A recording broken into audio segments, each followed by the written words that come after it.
to the Cats and Bolts podcast. 3, 2, 1. Thank you, Benny boy. Thank you, Ben. Welcome to the Cats and Bolts podcast, Florida's favorite hockey podcast and most viewed. I'm your host, Rod Peterson, with the talented co-host, the lovely Serena Taylor, and we're coming to you from the beautiful Podcast Junkie Studios in downtown Boca Raton, Florida. It's episode number 33, and it's a very special episode because we're calling it the Johnny O episode, and he's here. Mr. Florida Fitness, Mr. Boston, is going to give us their side of things as we work towards Friday night's Game 6 of the Bruins-Panthers series. And did I mention that we're brought to you by DraftKings as well as Beach House Pompano and Beresco? I got a gift card for you here, Johnny, from our friends at Beach House Pompano. Huge Panthers fans over there. And, hey, we talked Tampa Bay Lightning, too, but they haven't been in the playoffs for a while. I've got 6 viewer questions that we're going to get to, Serena. But before that, that's going to be at the end. Johnny O's going to come on in a couple minutes. I want your take on the Bruins staying alive. They beat the Panthers 2-1 Tuesday night, cut the Panthers series lead to 3-2, and now they go back to Boston Friday night. Your thoughts on this? The way Boston played last night in that game, they were really good. Boston's been kind of hot and cold, and I can't decide if the Bruins are playing better in this series or in the Toronto series, because it's like really good or not really good. Like the 2 games that they lost to the Leafs before Game 7, and even kind of including Game 7. But I feel like there was a little spark on the Bruins in Game 5. Obviously, you know you're in an elimination game. You could be cooked, but I liked what I saw from the Bruins, absolutely. And I feel like in this series, if one team's playing really well, the other one's not. And it's going both ways. Well, a couple things. I don't want to say a whole lot because I just want to hear what Johnny has to say, but I appreciate those that showed up, asked for, and then showed up for our Monday night IG Live, which I think we might do again moving forward to preview Game 4. I will say this. After Game 1, when the Bruins won 5-1, Johnny wrote me on Facebook. I don't think I told you. He's like, it's not too late to change your pick, Rod, because I said Panthers in 6. You're not getting in here, Johnny. Many have tried. You're not getting in here. I stayed with the Panthers. I said it on last week's show, and I still think Panthers in 6, and that could happen on Friday night. But the only thing I want to say before we bring Johnny in here is Bruins GM Don Sweeney Tuesday morning held a news conference to say they were getting screwed by the officials, which they were.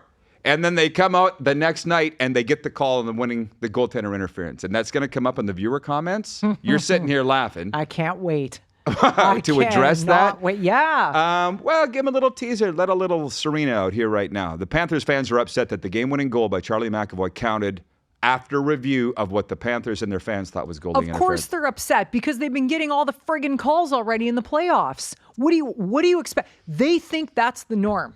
So now they're all pissed off when it doesn't happen. Give me a... That's it? Oh, well. I was hoping for a little more. No, I'm joking. We don't need her swearing this early. Okay, I said to Johnny, we don't have a lot of time on this show. So Johnny O's Gymnasium, Johnny Olson from Boston. Let's get him up here. Women love him. Men want to be like him. Johnny O, the biggest Boston sports fan that I know. Johnny, welcome to the show. How you doing, man? I'm doing wonderful, man. All right, this so is happy it. to be here with you guys. This is it. Johnny O's. Your witness, man. Where do you want to start with? We have been waiting for you to come on this show for so long.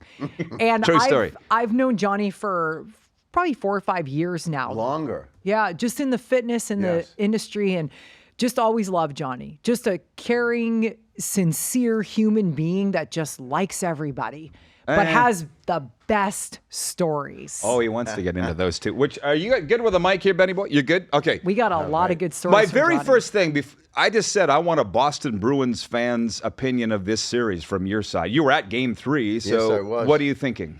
I think Florida's a better team.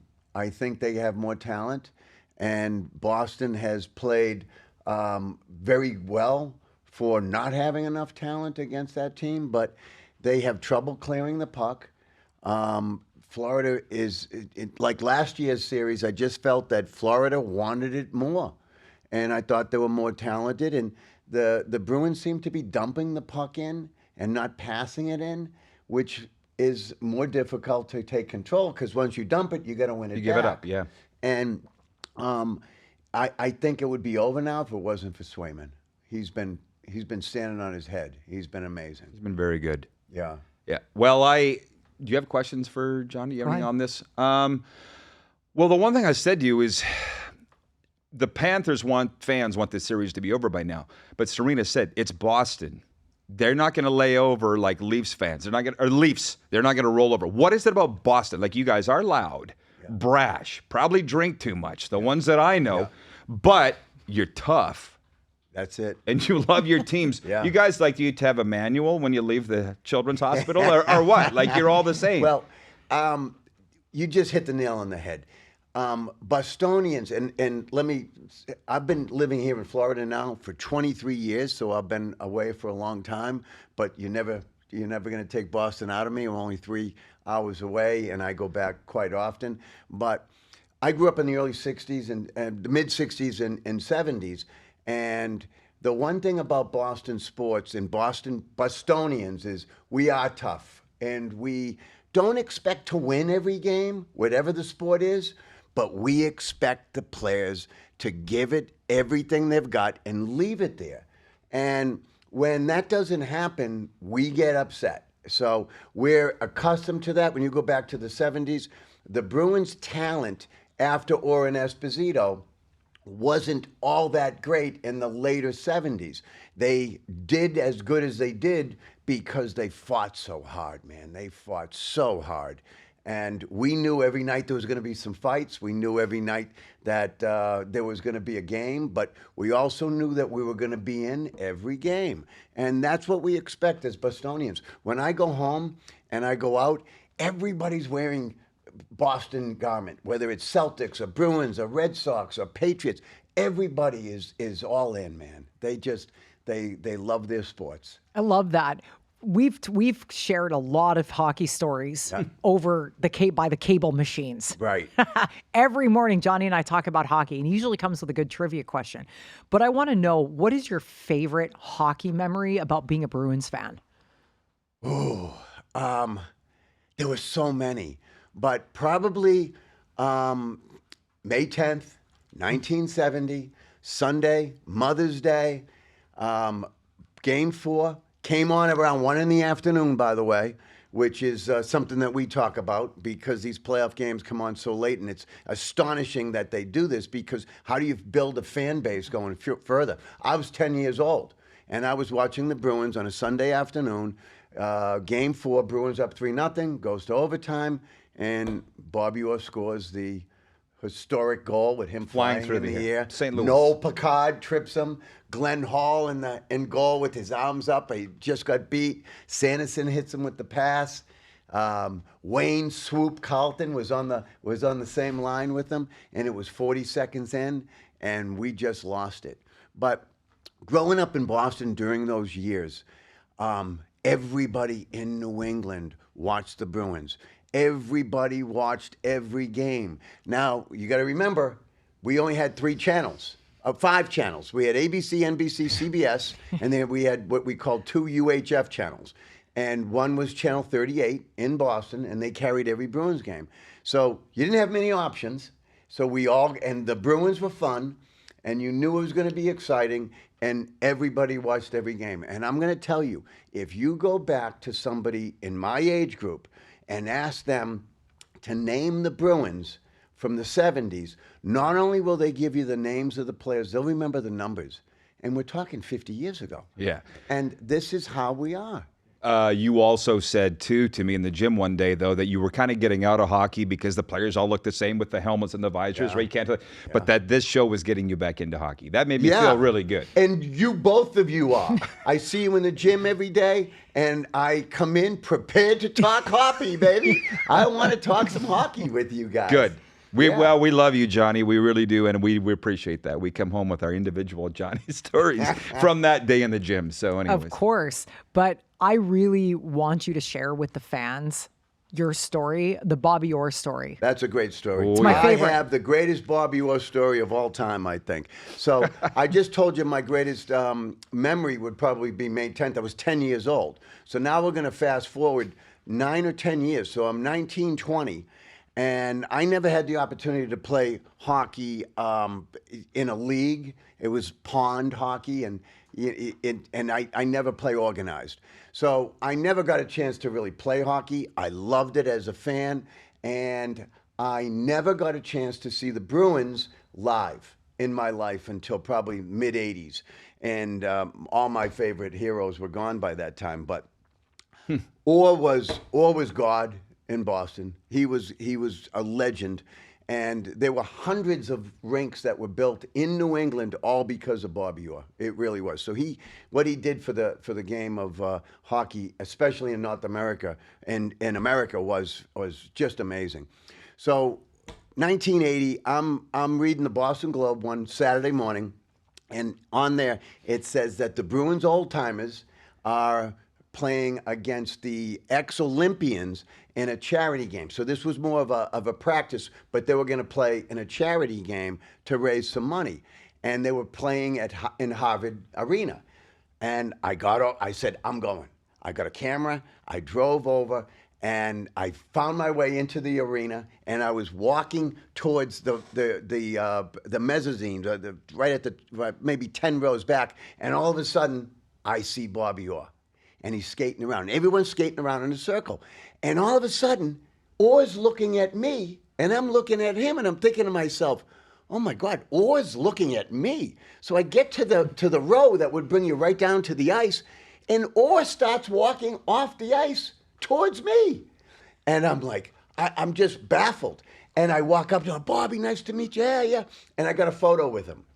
And you could get I'll give you this photo. I'm in a velour shirt.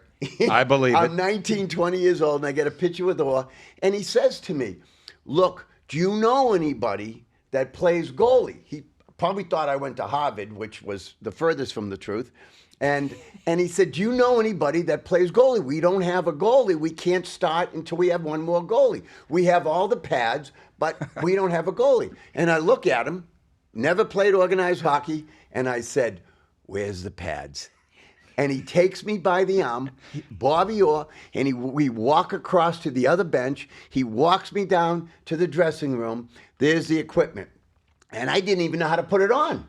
So I wasn't a good skater. I wasn't good at all.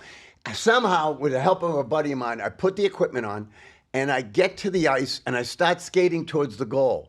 And halfway there, I realized, I don't know how to stop. I don't know how to stop. This is, these pads are big, the goalie skates are different, and I just held on to the goal post, and I kind of shimmied around, and the game started. So I'm in net, and I'm thinking, 15 minutes ago, I've never seen Bobby Orr, my hero, and now I'm looking up. He's my defenseman, number 4, Orr, on the back of his shirt. Oh my and God. I'm just mesmerized. So of course these guys are coming down, and they're all good players. Bobby is only 30 years old right now. At that point. Prime. Yeah, he should have been. Every shot's going right by me. You'd hear ding, you'd hit the post right behind me. Bing, bing. And every time I would shimmy around, get the puck, and I would throw it out to the defenseman, which was Orr. So I probably gave up 5 goals in about 3 minutes. And I threw the puck out to Orr, and he's about 10, 12 feet away from me. And he takes the puck, and he just does a little wrist shot, and it hits me right on the pads. And he says, how does that feel, kid? He was nice about it. He was great about it. So it continued. I saved a couple of shots that were literally hit my glove, and I didn't even move because I didn't know what I was doing. But my buddy was on the bench when Orr was out there. He said to one of his buddies, he said, who the hell is this guy? George Plimpton? Remember George The old newspaper writer. Yeah. He used to play. And he would go in and do every sport. And he would do it all. Yeah. So after the game, we went into the dressing room, and I got pictures with Orr, and we thanked. And this past August, one of my good friends lives across the street from Bobby Orr on a golf course in Cape Cod. And he says, let's go to Bobby's. he says, you got to tell him the story. So I walked over, we go over to Orr's. Orr came with a big smile and, looks great. And he says, Johnny's got to tell you the story. So I told Orr the story, and he loved it. He was laughing. He loved the story. And then I took the photos out, and he recognized the shirt he had on. It was a school that he mentioned. And I'll never forget what he said. He goes, you know what's the best part of that story? You got the photos to prove it. And one of the photos, he actually signed for me many years ago.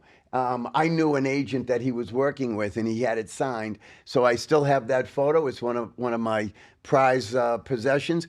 But Bobby Orr later that day came over to the house, and he gave me his book that he signed to me, and he gave me the iconic photo of him flying through the air. And he signed it for me. It's in my office right now. Well, as I said to you, Not for long. Yeah. When you told me that story, I said people pay tens of thousands of dollars to have that opportunity. Yeah. Right? And you just volunteered for it. So listen, if we have time, we'll get into the Espo thing, but I want to ask you this. Because of the bad blood between the Boston and Florida right now, and it's more, to me, it's the media. Maybe I follow the media because I am media, but I can't believe the idiotic things your reporters are saying, threatening the Panthers players. I'm like, guys, you're not playing. Like, shut up. Don't write checks that you can't cash. But there's a great rivalry coming here. Oh, it is.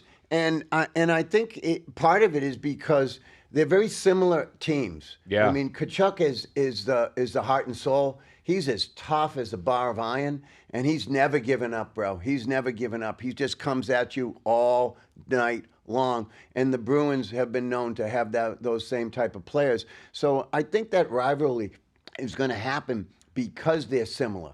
They're both hard-nosed teams, and they're going to fight it out. And injuries don't matter, man. Hockey players are the toughest people on earth. They just fight through anything. And I think that's where it comes from, Rod. And the winners will be the fans. Go ahead. I loved what you said before about that game started at 1:00 in the afternoon. Yep. And you're like, how are they going to grow a fan base when games are at 8, 10 o'clock at night? And it reminds me of the conversation. I firmly believe that is part of what's ruining hockey. The NHL is not near the league that it used to be. But you and I were talking the other day about Derek Sanderson and something that he had said. And I was like, save this for the podcast because I want to have this discussion on the air. Yeah. So let's hit it. All right. So this is a good story as well. And it was right around the same time and of my life. I was in college. I was a media communications major, and I was doing a project on my final on violence in hockey.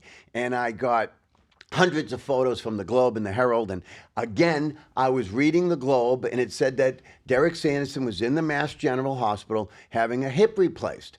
And it just so happened that I was going in to get my 4 wisdom teeth pulled out. And I went in the morning, had the wisdom teeth pulled out, and I had called. Imagine doing this today. I called the hospital. I'd like to speak to Derek Sanderson. Hold, please. Put me right through his room.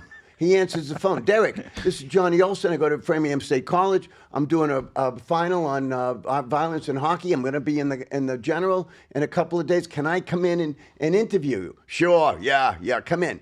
So I go. I get my teeth pulled. I go upstairs. I find his room. I walk in. I got a little boom box. I've got the recorder. I got the microphone. I got all my notes written down. And as soon as I walk in, his phone rings, and I'm saying to myself, damn, this is Derek Sanderson. He's going to be getting calls the whole time. How am I going to do this? And I'm like, just go in the corner, set up your box, pretend you're not listening. So I say, hey, and I walk by him, the phone rings, he answers it, and he goes, yeah, hold on. It's for you. And I'm looking at him, I'm like, it's for me. And I walk over and I take the phone, and my buddy knew I was going there. At the same time, thank God, a nurse walks in and starts conversing with Derek. I go, hello, and it's my buddy. And he says, hey, how's it going in there? I said, hang up the damn phone. Don't call here. And I just clicked. I hung up. So she leaves. I start my interview with him, and I'm asking him some questions, and it's going okay. But every 30 seconds, 1 minute, he's hitting this button. And I'm like, and the nurse comes in. She goes, Derek, we can't do anything. We have 1 more hour. And I'm like, what's going on? And he goes, they won't give me any more pain pills. Well, he was an addict, and I didn't really realize it at that time. And I had just gotten my 4 wisdom teeth pulled, and when I left, they gave me a bottle of painkillers, and they gave me a bottle of antibiotics. And I didn't have any pain. And I remember reading his book when I was probably 12 years old, of Got to Be Me. He says, the one thing I hate is going to the dentist. I hate it more than anything. And he was this tough guy, and he's reading, and I'm reading about how he doesn't like going to the dentist. So I said, really? I go, look, I just had 4 teeth pulled downstairs. I said, they gave me these, but I don't need them. He grabs the pills, he looks at them, and he says, he looks at me, he goes, you don't need these? Nah, I feel fine. And he takes the pills, he puts them under his cover, and he says, ask me anything you want. The interview went right to the top then. Oh, my God. And it was a lot of fun. But I started asking him questions, and, you know, we would hear a lot of rumors about things. So I asked him, like, there was a nightclub that he used to go to. Everyone knows that Sanderson was a party guy, and it was off season. And I said, I heard the story about you at Felix's. It was a famous nightclub. And he says, oh, yeah. I know what you're talking about. He says, me and a buddy of mine were at Felix's, and Boston closes down like 1 a.m. And he said, the guy said to him, Derek, the party's over in 15 minutes, last call. He goes, the party's not over for us. He said, me and him and 4 girls, we jumped in a limo, we went to Logan, and I chartered a plane to Hawaii, and we were there for 2 weeks. I said, how was it? And he goes, I don't know. We were so fucked up, I barely remember anything that happened. And this was his story.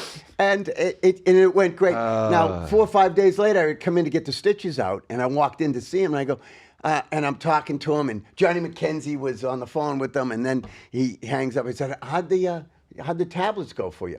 And he goes, good. I took them all that day. Of course he did. And then went and try and find more. But one of the things that Derek said to me, because we were talking old-time hockey, is he said that Americans are killing hockey. And he said, in Canada, we never wore helmets. Even goalies didn't wear masks. And he said, every year they try and change the game, which has been around for so long. And I remember every year after the season, there would be an article of all the different rule changes. And I'm like, why are you changing all these rules? This game works. We love it. Keep it as it is. And they just kept changing it and changing it. But back in the days, when Chicago came in or Toronto came in or the Rangers, you knew every player on the other team. You knew who was going to get in the fight that night. You knew who was good, who was not good. You knew everything. And that was what made it so fun. And a lot of people today, they say they can't recognize who might have the puck. And now sometimes I see where they put the name on whoever has the puck so you can get an idea. But they're all big and they're all kind of look the same. She hates that name thing. It's terrible. Yeah, I could terrible. Look past it. I don't even notice it. I don't know who's who anymore. But, you know, when Guy Lafleur got the puck, I know Guy Lafleur. Of course. Serge Who Savard, didn't? Larry Roberts. You knew everybody. And that was the beauty of it. But the reality of it is, what you said about what Sanderson said was 40 years ago. It's still happening every single year. They're still trying to make changes, and it's just not. And they'll make more, though. They say they're going to amend the goalie interference penalty. Yeah, there's after this. always something. There's always something, and you're right. Even 40 years ago, if Derek Sanderson says that, it hasn't changed. Right. Just goes to show you how bad it is. Okay, we're going to get into the viewer questions in a second, but Johnny, you're welcome to stay for those or not. It's entirely up to you. But what should our viewers know about Johnny O's Gymnasium? We absolutely love it. But And I appreciate that, and I appreciate you guys more than you'll ever know. We are a performance-based gym. We're not UFit or Planet Fitness. People that come in our gym come because they're serious about working out and they want to get results, and that's what we do. And what makes me most proud of the gym is the fact that we've got people that come in that are pro athletes, world-class athletes, some of them earning $40, $50 million a year. Clearly, they can go to any gym they want, but they choose to come to mine so they can continue to earn $40 or $50 million a year. And I like that. We've got some world-class sprinters. We've got a guy in here yesterday. He's going to be running in Paris in July. He was in Japan the last Olympics. And just to watch people like him work out on a daily basis, it never, ever gets old watching brilliance and seeing greatness like that. And it makes it so easy to get up every morning and go into work. And I'm surrounded by great people like you guys. And you guys come in early, and we have people all throughout the day that it's really a lot of fun. And a lot of hockey people, too, come in. We had the Lynn hockey team coming in, and they were working with one of our trainers. We had them doing group classes, and we were teaching them weight training as well. So that was a lot of fun. It's great to be around. It's a great atmosphere. And if you ever really want to get in shape and surround yourself with people that are training hard every day, come down, be my guest, try it out before you have to sign up for anything. And we're very confident that you're going to like it. So there you go, Johnny O's. Johnny, thanks for coming in. There you go. There's your gift card. Thank you, sir. To the Beach House and Beresco. Are you ready? I guess I'm going to get hit with some questions here. All right. If you need to go, go. If you want to stay, stay. I'm We're staying. not okay. I wanna hear. Okay. Well, then you jump in. We're going to make you work on some of these. Yeah. Danny, we love Danny. Okay, our boy Right? Danny. Yeah, and he knows it. He says, "Are you surprised at how the Cats played in Game 5? Only 4 shots in the first period. Down 1-0. Lost 2-1. This is my thing. I picked it up in football, but it translates here. The saying, it's a bugger when the other team tries to. Boston played their ass off. Absolutely. Right? Florida wasn't going to be a cakewalk. So I wasn't surprised, Danny. I wasn't surprised. You can't play well every game, and I know Danny knows that. Yeah, he's a player. He plays, right? Yeah. I'm not really surprised at the way Boston came out. Their backs were against the wall, to use a cliche, but I'm not surprised at all. Bure 1096. Okay, here we go. We love him. Okay. It's not a question, it's a comment. He says, Panthers had an off game, nothing to worry about, relax. I don't think they were atrocious, though.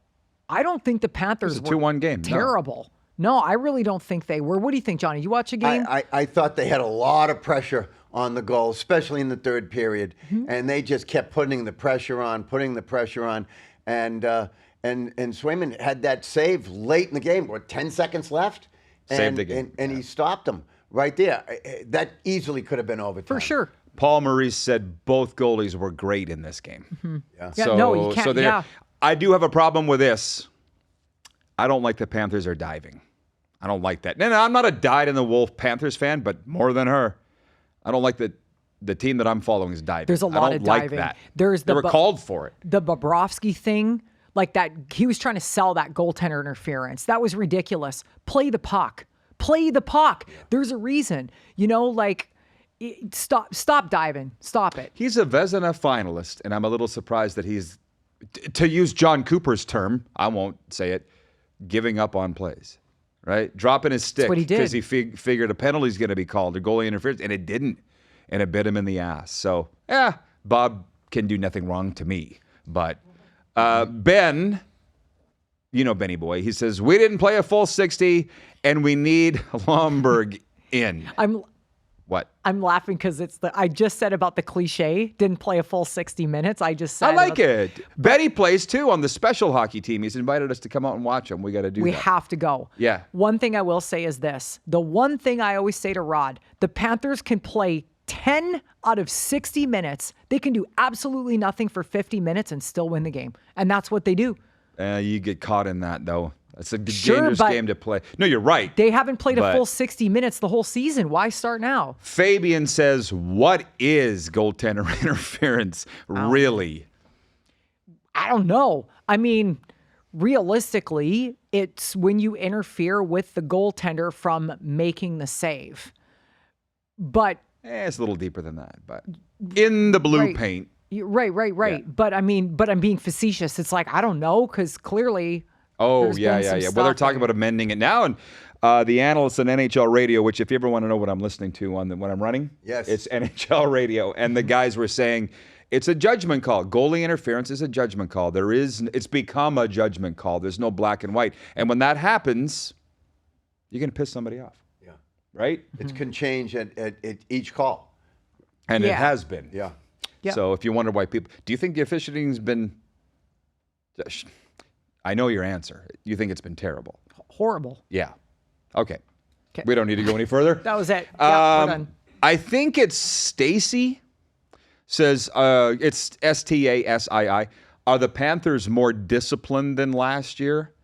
It's a good question, and I'll take it one more deeper. Going into Game 5, the power plays were like 21-11 in Florida's favor. They had twice as many power plays as Boston. That worried me, though, because I'm like, it doesn't usually stay that way. Usually I believe it evens out, whether it's consciously or just the hockey god. The refs want to even it out. What, you don't? The refs don't want to even that out. There's a reason it's 21-11. Everyone who's not even invested in this series knows Boston's getting screwed. Let's be honest. Well, they were, come but on. again, they got the call in Game 5. What They is it didn't about get America? the call. The call was right.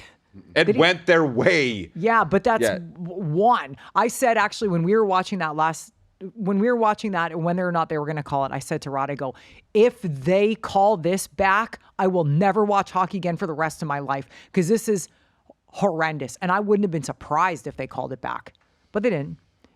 Johnny, can you explain something to me? No, I'll try. Why do all Americans think everything's rigged?